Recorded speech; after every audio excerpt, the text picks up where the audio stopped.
दोस्तों आज के इस वीडियो में हम बात करेंगे गाजर की सफल वैज्ञानिक खेती के बारे में।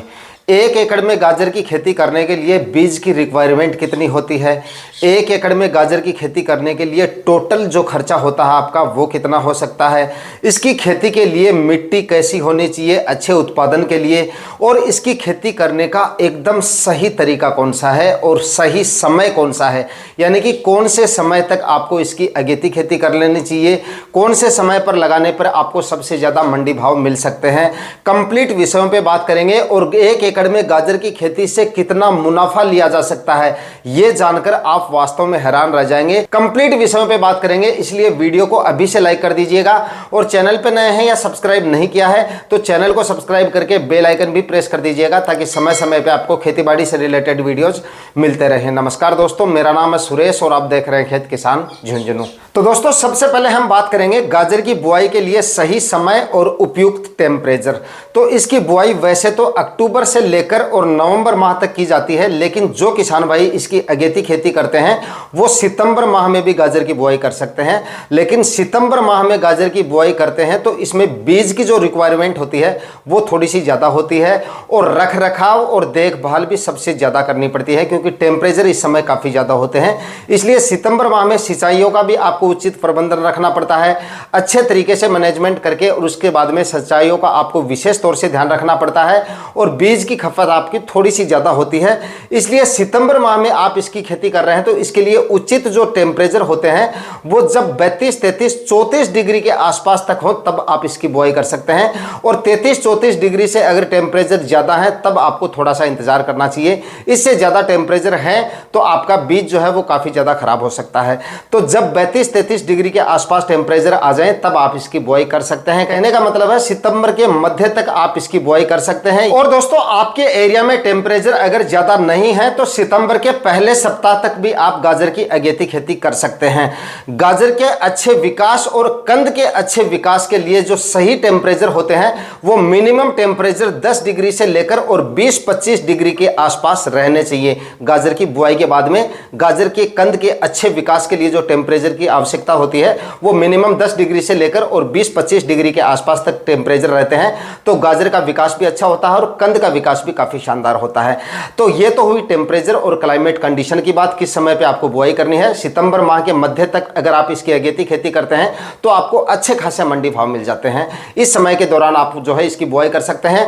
हालांकि अगर टेम्परेचर ज्यादा है तो सितंबर के आखिरी सप्ताह तक आप बुआई कर सकते हैं, और सितंबर के आखिरी सप्ताह तक भी अगर आपके एरिया में टेम्परेचर ज्यादा है तो आप अक्टूबर के पहले सप्ताह तक बुआई कर सकते हैं। पहले सप्ताह तक आप खेती करेंगे तब भी आपकी गाजर काफ़ी अगेती होगी, तब भी आपको अच्छे मंडी रेट मिल सकते हैं।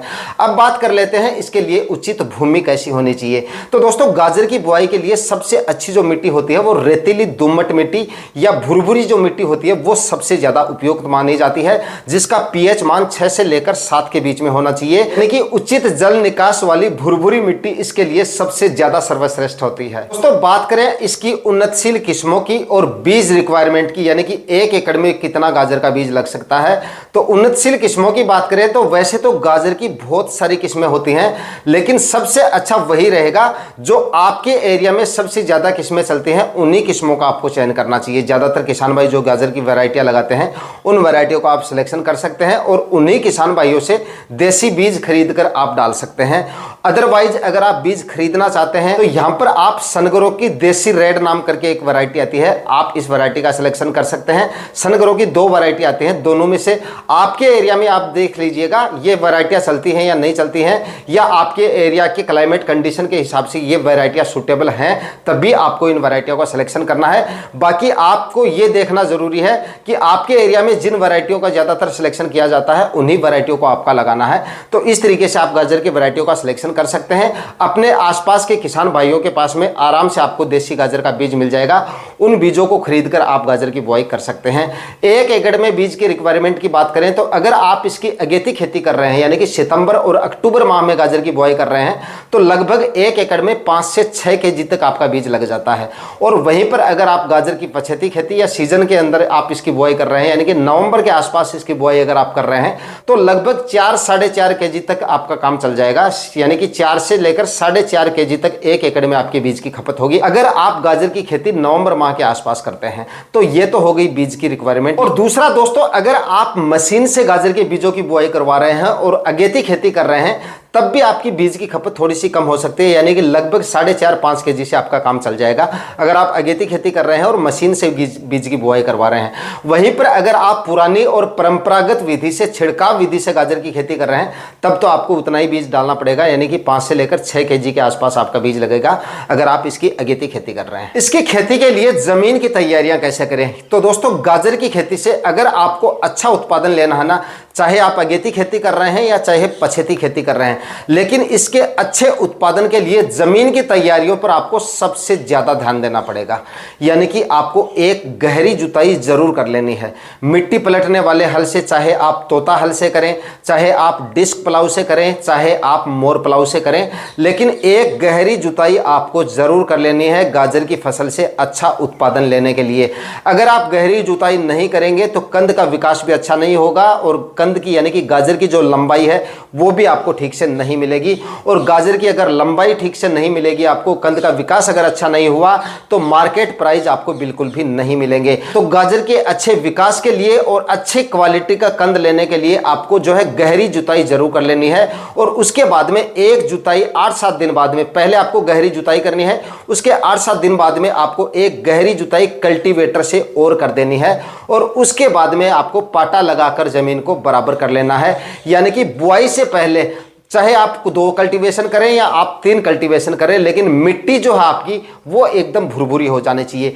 गाजर की खेती में अच्छा उत्पादन लेने के लिए सबसे ज़्यादा ज़रूरी है गहरी जुताई, और मिट्टी जो है वो आपकी एकदम भुरभुरी हो जानी चाहिए। अगर मिट्टी भुरभुरी नहीं होगी तो कंद का विकास अच्छे से नहीं होगा, गाजर की ग्रोथ भी अच्छी नहीं होगी, गाजर की क्वालिटी जो मिलेगी आपको वो सही नहीं मिलेगी। इसलिए मिट्टी आपकी एकदम भुरभुरी हो जानी चाहिए। उसके बाद ही आप पाटा लगाकर जमीन को एकदम समतल कर लें।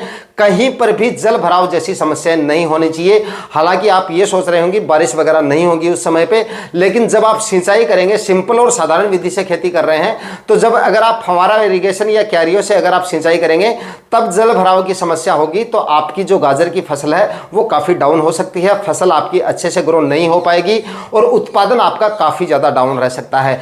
तो सुनिश्चित करें मिट्टी एकदम भुरभुरी हो और ज़मीन आपकी एकदम बराबर समतल होनी चाहिए, कहीं पर भी झील वगैरह नहीं होनी चाहिए। इस तरह से आपको 2-3 गहरी जुताइयां करके और जमीन को एकदम भुरभुरा और समतल बना लेना है। उसके बाद में आपको जो है, अगर आप इसकी आधुनिक और नए तरीके से खेती करना चाहते हैं और अच्छा उत्पादन लेना चाहते हैं तो आप इसकी बेड बना के खेती करें। 2.5 से लेकर 3-3 फुट की दूरी पे बेड बनाएं और बेड की जो चौड़ाई है वो 2.5 से 3 फीट रखें और ऊंचाई लगभग आप 1 फीट तक रख सकते हैं। इस तरीके से आपको जो है बेड तैयार करने हैं। अगर आप इसकी खेती बेड बना के करेंगे तो खर्चा हो सकता है आपका कल्टीवेशन का 1-2 कल्टीवेशन का ज़्यादा हो जाए, लेकिन दोस्तों इसमें आपका जो उत्पादन निकल के आता है वो काफ़ी शानदार आता है। लेकिन जिन किसान भाइयों के पास में ड्रिप इरिगेशन की सुविधा नहीं है वो सिंपल और साधारण विधि से इसकी खेती करें। साधारण विधि से भी गाजर की खेती करके काफ़ी अच्छा उत्पादन लिया जा सकता है। तो अगर आप जिन किसान भाइयों के पास में ड्रिप इरिगेशन की सुविधा नहीं है वो सिंपल और साधारण विधि से खेती कर सकते हैं। लेकिन अगर आप सिंपल और साधारण विधि से इसकी खेती कर रहे हैं तो आपको बिल्कुल भी पाटा लगाना नहीं है, यानी कि आखिरी कल्टीवेशन 2 से 3 यानी कि मिनिमम आपको 3 कल्टीवेशन तो करने ही करने हैं। जैसे एक गहरी जुताई मैंने आपको बता दी मिट्टी पलटने वाले हल से, उसके बाद में एक जुताई आपको कल्टीवेटर से करनी है। और अगर आप बीज छिड़काव विधि से डाल रहे हैं तो आखिरी जुताई आप हेरो से कर दीजिए। हेरो से जुताई करने के बाद में, आखिरी जुताई करने के बाद में आपको क्या करना है, पाटा नहीं लगाना है, सीधा ही आपको बीज का छिड़काव कर देना है। इस तरीके से आपको करना है। और बेड बना के खेती कर रहे हैं तो आपको हल्का सा पाटा लगाना है, अदरवाइज पाटा लगाने की जरूरत नहीं है अगर आप बेड बना के इसकी खेती कर रहे हैं। हालांकि पाटा लगाने की जरूरत तब होती है जब आपकी जमीन जो है एकसार नहीं है या कहीं पर झील वगैरह नहीं है, तो बेड बनाएंगे तो हल्का सा पाटा लगाना है। अन्यथा आप आखिरी कल्टीवेशन आप जो है रोटावेटर से कर लीजिए, जिससे आपकी मिट्टी भी भुरभुरी हो जाएगी और जमीन भी आपकी समतल हो जाएगी, एकसार हो जाएगी, कहीं पे छोटी मोटी झील वगैरह होगी वो बराबर हो जाएगी। तो रोटावेटर से आखिरी जुताई करके और उसके बाद में आप बेड बना लीजिए। इस तरीके से आप इसकी खेती कर सकते हैं। अब बात करें खाद, उर्वरक और बेसल डोज की, तो इसमें इसमें जो है गाजर की खेती के लिए गोबर की जो खाद होती है दोस्तों, उसकी कोई ज़्यादा ज़रूरत तो नहीं होती है। फिर भी अगर आपके पास अच्छी मात्रा में सड़ी हुई गोबर की खाद है, यानी कि अच्छी तरह से सड़ी हुई गोबर की खाद होनी चाहिए। अगर अधगला गोबर आपने डाल दिया तो आपकी गाजर की जो कंद की क्वालिटी है वो खराब हो जाएगी। तो इससे अच्छा है आप गोबर की खाद ना ही डालें। अगर आपके पास अच्छी तरह से कंपोस्ट भी गोबर की खाद है तो 1 से 2 ट्राली आप डाल सकते हैं, अदरवाइज कोई जरूरत नहीं है। लेकिन रासायनिक खाद और उर्वरक वो आपको जरूर डालने हैं। इसके लिए विशेष तौर से आपको डाई अमोनियम फॉस्फेट यानी कि डीएपी और पोटेशियम म्यूरेट ऑफ पोटाश, ये 2 चीजें आपको डालनी सबसे ज्यादा जरूरी है। इसके लिए 25 से 30 केजी तो आप म्यूरेट ऑफ पोटाश ले सकते हैं और 40 से 50 केजी यहां पर आप डीएपी काम में ले सकते हैं। इसके साथ में 60 से 70 केजी आप एसएसपी जरूर काम में ले लें। इन तीनों खादों को डाल दीजिए। या तो आप बेड बना के इसकी खेती कर रहे हैं तो बेड बनाते समय बेड के अंदर डाल दीजिए, और अगर आप सिंपल और साधारण विधि से खेती कर रहे हैं तो आप छिड़काव विधि से डाल दीजिए और आखिरी कल्टीवेशन करके और उसके बाद में आप छिड़काव विधि से गाजर का बीज डाल के इसकी खेती आराम से कर सकते हैं। इस तरीके से आपको ये तैयारियां पूरी करनी है। दोस्तों बात करें अगर गाजर की खेती में होने वाले खर्चों की, तो इसमें मोटे मोटे जो खर्चे हैं वो आपको बता देता हूं। लगभग 5,000 रुपए के आसपास तो आपका बीज का खर्चा हो जाता है अगर आप 1 एकड़ में इसकी खेती करते हैं, क्योंकि जो 2 वैरायटियां मैंने आपको बताई हैं उन दोनों की प्राइस जो है वो जो अलग अलग प्राइस है, इस वजह से आपका जो खर्चा है वो 5 से 6,000 के बीच में, आप मैक्सिमम 6,000 रुपए आप मान के चलिए, 5 से 6,000 के बीच में तो आपका बीज का खर्चा हो जाएगा अगर आप मार्केट से बीज खरीदते हैं। और वहीं पर अगर आप किसान भाई से देसी बीज खरीद लेते हैं तब आपका बीज का खर्चा थोड़ा सा कम हो जाता है। फिर भी आप 5,000 रुपए आप इसका जो है बीज का खर्चा मानिए, और लगभग 5,000 रुपए ही आपका जो है कल्टीवेशन का खर्चा हो जाएगा, लगभग 5,000 रुपए के आसपास। और लगभग 5,000 रुपए के आसपास ही आपके जो है बेसल डोज और अन्य खाद्य उर्वरक पे होने वाले जो खर्चे हैं 5,000 रुपए के आसपास आपके वो हो जाते हैं। आप मोटे मोटे जो है मैक्सिमम 20 से 25,000 रुपए का आप मैक्सिमम खर्चा इसका लेके चल सकते हैं अगर आप आधुनिक और नए तरीके से गाजर की खेती करते हैं। आधुनिक तरीके से अगर आप गाजर लगाते हैं तो लगभग 20 से 25,000 रुपए के आसपास आपका खर्चा हो जाता है। और इसके उत्पादन की बात की जाए तो 100 से लेकर 150 क्विंटल तक गाजर का उत्पादन आप आसानी से ले सकते हैं 1 एकड़ में इसकी खेती करके। मंडी भाव की दोस्तों बात करें तो इसकी जो अगेती खेती करते हैं तो 20 रुपए से लेकर और 30 रुपए तक आपको आराम से इसके मंडी भाव मिल जाते हैं। तो अगर आप इसका उत्पादन 100 क्विंटल भी लेके चलें, 100 क्विंटल 1 एकड़ में गाजर का उत्पादन कोई ज़्यादा नहीं होता है, आराम से 100 क्विंटल उत्पादन गाजर की फसल से निकल आता है अगर आप ठीक तरीके से इसकी खेती करते हैं। तो 100 क्विंटल उत्पादन भी लेके चलें और 20 रुपए मंडी भाव इसके लेके चलें, तब भी 2 लाख रुपए आप गाजर की खेती से 1 एकड़ में खेती करके ले सकते हैं आसानी से। इसमें आपको मैंने मैक्सिमम जो खर्चा होता है वो भी बता दिया है, और जो इसके गाजर का उत्पादन बताया है वो भी मैंने एकदम एवरेज उत्पादन बताया है, और मंडी भाव जो बताए हैं अगेती खेती के वो भी आपको एवरेज मंडी भाव भी बताए हैं। तो इतना उत्पादन और इतना मुनाफा आप गाजर की खेती करके आराम से ले सकते हैं अगर आप सितंबर में और अक्टूबर के पहले सप्ताह तक गाजर की अगेती खेती कर लेते हैं। तो आज के वीडियो में दोस्तों इतना ही। वीडियो अगर इंफॉर्मेटिव रहा तो वीडियो को लाइक और शेयर जरूर कीजिएगा, और चैनल पे नए हैं तो सब्सक्राइब जरूर कर लीजिएगा। मिलते हैं किसी और वीडियो में नए टॉपिक के साथ, तब तक के लिए जय हिंद, वंदे मातरम।